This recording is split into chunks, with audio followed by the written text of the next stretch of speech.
Hi guys, kung mahilig kayo sa kape, siguro nakaranas na kayo ng ganitong art. Mahirap sa tingnan pero madali lang gawin. Tara, mapakita ko sa iyo kung paano gawin to. Simpleng design lang ito eh.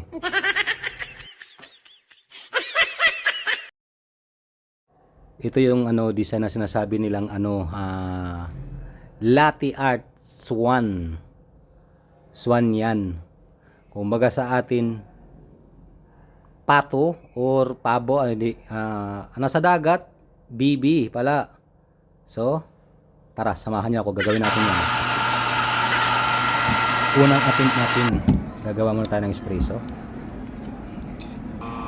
Double shot espresso. Kuha muna tayo.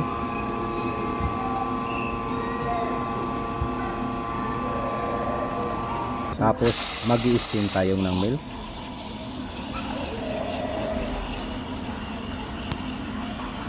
Yan, mainit na to. Pwede na to. Transfer muna natin dun sa lagayan. Okay, unang attempt natin, okay na sana yung una kong bitaw.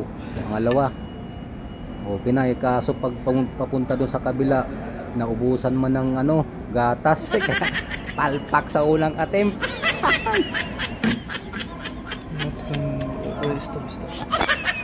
Palpak yung unang attempt. Hindi maganda.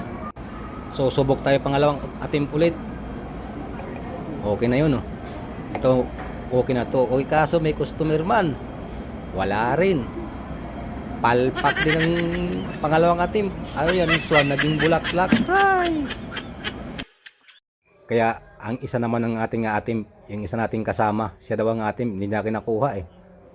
Ganito lang pala gawin yan, oh. Dahan-dahanin mo lang pala pagbuhos. Ganyan, oh. Ganyan, dahan-dahanin mo lang, oh. Tapos sa pangtulak ng kunti. Tapos i-twist mo yung baso, tapos dyan mo banatan ng Yan, ganyan, oh. Oh, simple lang, oh. Tapos na. 'Di ba?